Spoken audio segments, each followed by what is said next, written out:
दोस्तों, कैसे हैं आप सभी। आई होप आप सभी बहुत अच्छे से होंगे। मैं भी यहाँ पे बहुत अच्छे से हूँ।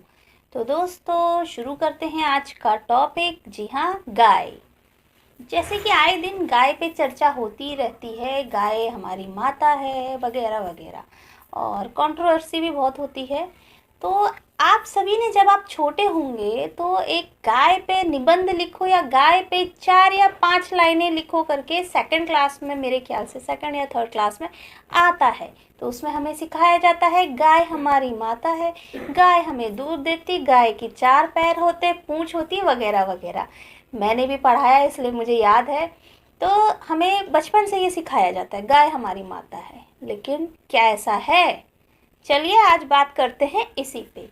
तो दोस्तों, गाय पर बड़े ही ज़्यादा केसेस आते हैं। गाय जब सड़कों पे घूमती है तब किसी को उनके सुरक्षा की चिंता नहीं होती है। गाय जब कचरा खा रही होती तब उसकी सुरक्षा की चिंता नहीं होती है। लेकिन जब कुछ टाइम ऐसा आ जाता है, कुछ चुनावी मुद्दे जब उठाने होते हैं, तब गाय को एक मुद्दा बना दिया जाता है और तब इस तरीके के मामले सामने आते हैं। जैसे कि आपने सुना होगा, हरियाणा की अगर बात आपने सुनी हो, गोहाना में 5 दलितों की हत्या की गई क्योंकि वह एक मृत गाय का चमड़ा निकाल रहे थे। जी हाँ, मृत गाय का चमड़ा निकाल रहे थे।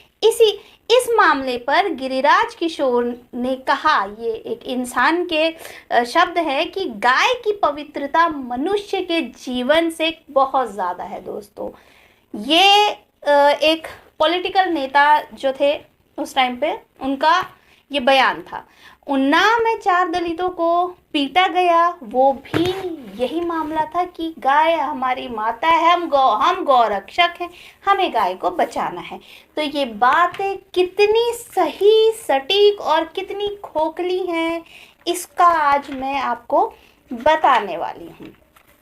तो चलिए दोस्तों, गौमांस, गाय पर हिस्ट्री पे आ जाते हैं। तो ये प्रोफेसर राम पुनियानी जी हैं, जिनका मैंने इंटरव्यू देखा और सोच पे मैं भी डूब गई। दोस्तों, आपको भी बताती हूँ। इनका कहना है कि वैदिक काल जो है, गौ मांस का सेवन किया जाता था वैदिक काल में। जी हाँ, बहुत सारे लोग मुझे वैदिक काल पे बड़ा लेक्चर देने आते हैं, तो सोचने वाली बात है। वैदिक काल में गौमांस का सेवन किया जाता था। तो प्रमाण देते हुए राम पुनिया जी बताते हैं कि स्वामी विवेकानंद जी का 2 फरवरी 1990 का लेक्चर है, जो कि हुआ था शेक्सपियर क्लब पैसेडेना में collected works of Swami Vivekananda volume 3 Advaita Ashram द्वारा प्रकाशित हुआ 1997 में। और उनके पेज नंबर 536 पर स्वामी जी बताते हैं, वैदिक काल में गाय खाना सम्मान बात थी। जी हाँ, गाय खाना मतलब सम्मान की बात थी। अगर आपके घर में उस समय पे कोई गेस्ट या मेहमान आ जाता था तो उनके आदर सत्कार के लिए गाय काटी जाती थी और पता ही है, मेहमान नवाजी करी जाती थी। और यही नहीं, प्रसिद्ध इतिहासकार डॉक्टर DN झा, जो अब इस दुनिया में नहीं है, उनकी किताब मिथ ऑफ होली काउ, तो उसमें उन्होंने वेदों के आधार पर इस बात को सिद्ध किया है। दूसरी पुस्तक है सुनीति कुमार चैटर्जी, जो एक काफ़ी बड़े विद्वान थे। उनकी किताब है कल्चर हेरिटेज ऑफ इंडिया। जी हाँ, कल्चरल हेरिटेज ऑफ इंडिया। और उसमें वैदिक खंड एक रामकृष्ण मिश्र द्वारा प्रकाशित 1993 में पेज नंबर 217 पर इसी बात का उल्लेख आता है।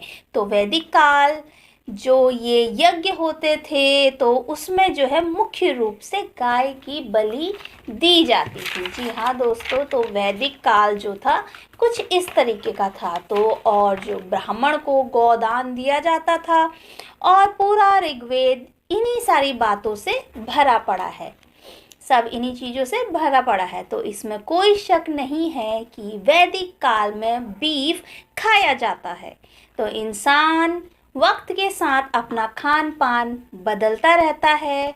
तो अब आते हैं हम बुद्ध के टाइम पर, यानी कि जब बौद्ध धर्म बहुत ज़्यादा जो है भारत में बहुत ज़्यादा फला फूला था, और उसमें जो है बौद्ध धर्म हमेशा ही शाकाहार की बात करता है, अहिंसा की बात करता है। तो बौद्ध धर्म का प्रभाव तो बहुत ज़्यादा था हमारे देश में।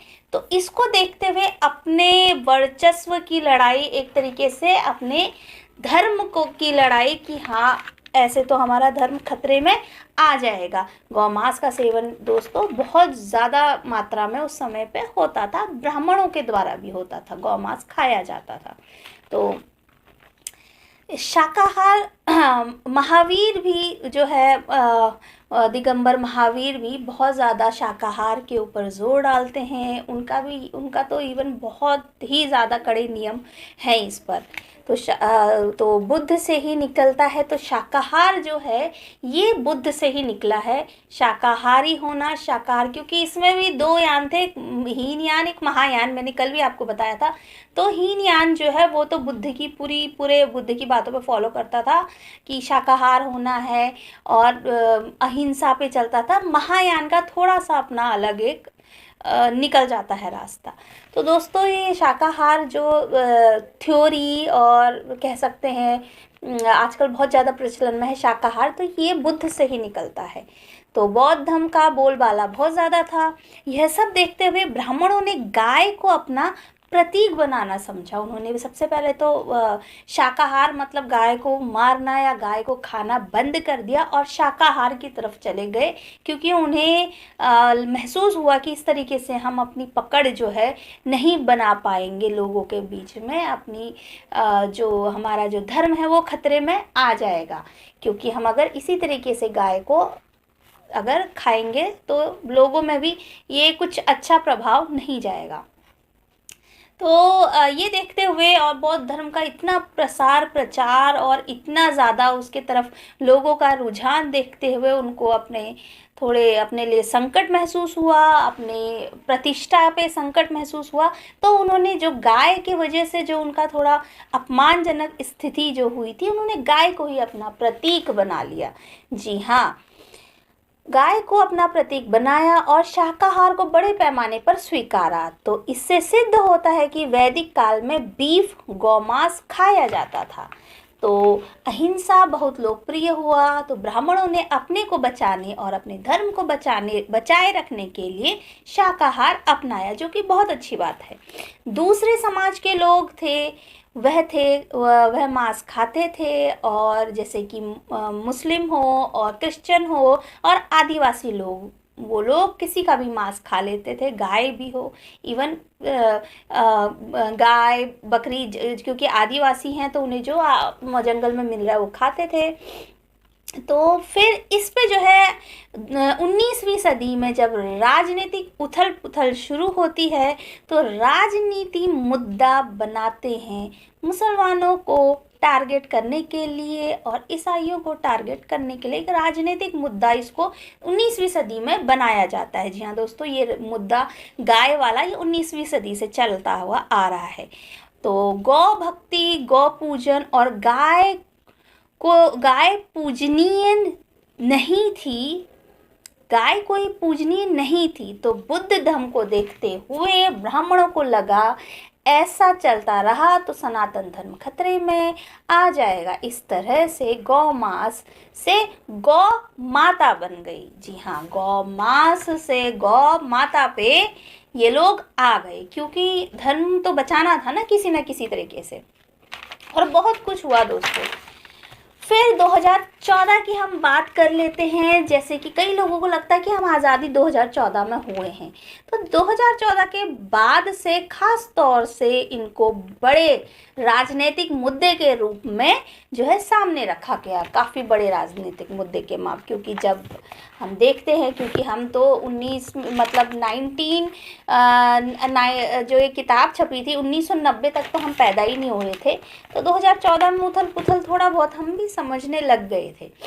तो इसको बहुत ज़्यादा ये मुद्दा ज़ोरों पर बना दिया जाता है, गौरक्षा और गाय हमारी माता है वगैरह वगैरह करके। मेरी तो एक ही माता है खैर। तो इसी तरीके से जो मैंने आपको बताया कि दलितों पे अत्याचार और गाड़ियाँ पकड़ लेना, गौमांस कहाँ ले जाया जा रहा है, ये एक एक विशेष वर्ग दल होता है जो किसी भी पार्टी के लिए काम करता है। तो उसका अपना ही एक अलग वो रहता है कि हम गौरक्षक है करके आ जाते हैं। होता कुछ नहीं है दोस्तों उनसे। तो दलितों को पीटना, मृत गाय की खाल निकालने पे उनको मार देना, बहुत सारी इस तरीके की घटनाएं सामने आई।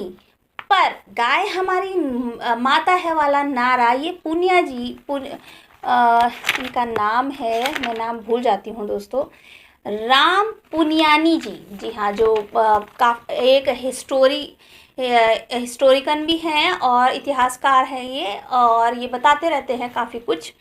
तो इन्होंने बताया कि ये जो किस्सा है गाय हमारी माता है, पूरे देश में तो जोरों पर था, बस 3 जगहों को छोड़ करके, केरल, गोवा और नॉर्थ ईस्ट। जी हाँ, केरल, क्योंकि केरल में भी क्रिश्चियंस रहते हैं, गोवा में भी, और वो गाय खाते हैं। नॉर्थ ईस्ट में तो उनका भी अलग कल्चर है, वो भी खाते हैं। इसमें पुनिया जी कहते हैं कि मैं इस मुद्दे को नहीं लाया हूँ, इसी सरकार के मंत्री किरण रिजिजू जी ने कहा मैं तो बीफ खाता हूँ। और किरण रिजिजू जी ने बोला मैं तो बीफ खाता हूँ, ठीक है, तो उनको वो कुछ नहीं बोल सकते, क्योंकि वो उनका अपना कल्चर है। और पूरे देश के मुकाबले 3 राज्य कोई बड़ी बात वैसे है भी नहीं। तो इसी तरीके से पूनिया जी जो है एक किस्सा वो बताते हैं, जो कि लिखा है एक किताब में। राम पूनिया जी बताते हैं कि एक किताब है हार नहीं मानूंगा, विजय त्रिवेदी जी की है, अटल बिहारी वाजपेयी जी की बायोग्राफी है, जिसमें बाकायदा पेज नंबर है 236 पे। त्रिवेदी जी लिखते हैं कि एक बार अटल जी जो है अमेरिका गए हुए थे और एक लेक्चर के बाद वो खाना खा रहे थे। तो उनके कंधे पर, ऐसा वो कहते हैं कि मुझे किसी ने बताया उनको, या कंधे पर हाथ रख के बोला होगा, अरे अटल जी ये आप क्या खा रहे हैं, ये तो गाय का मांस है। तो अटल जी हंसते हैं, मुस्कुराते हैं, कहते हैं कि बीफ है तो क्या हुआ, इंडिया की गाय थोड़ा है, ये तो अमेरिका की गाय है। तो इस तरीके से अटल जी का कुछ कहना होता है। तो दोस्तों ये है गाय का पूरा इतिहास, और ये किताबों में लिखा गया है, आप लोग भी पढ़ सकते हैं। अटल जी की बायोग्राफी जो लिखी गई है हार नहीं मानूंगा, उसके पेज नंबर 236 पर ये वाक्य है। और विवेकानंद जी ने कि किस तरीके से गाय का सेवन होता था, पूरा ऋग्वेद इसी से भरा हुआ है।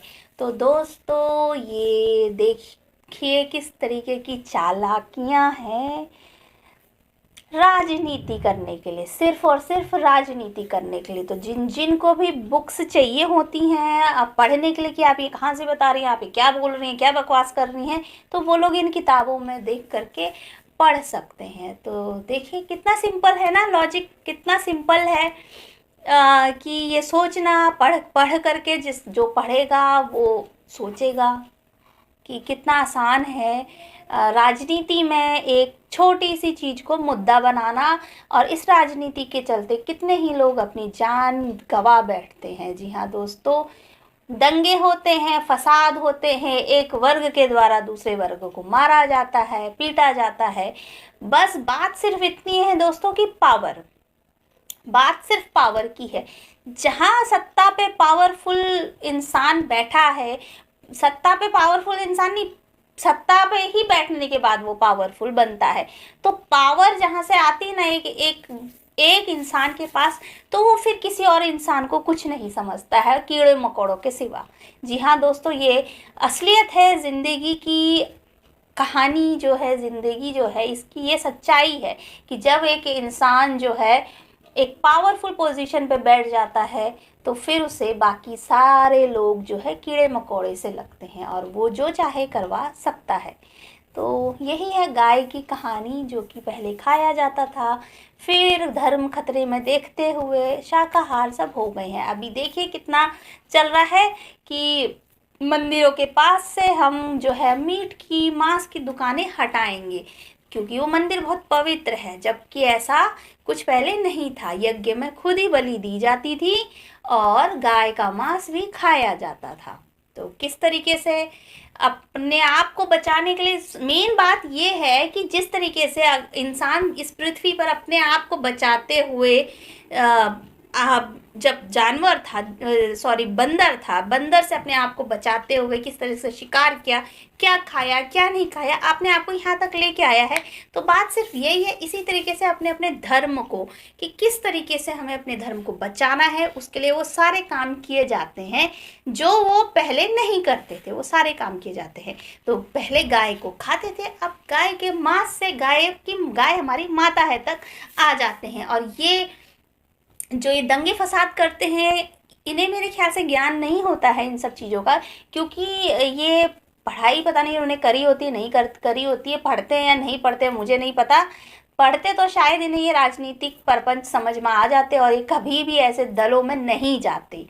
तो मेरी आप सभी से रिक्वेस्ट है कि आप लोग भी इस जानकारी को ज़्यादा से ज़्यादा फैलाएं, ज़्यादा से ज़्यादा जो है जागरूकता फैलाएं लोगों में, कि ये सिर्फ और सिर्फ राजनीतिक मुद्दे हैं, बाकी कुछ नहीं है।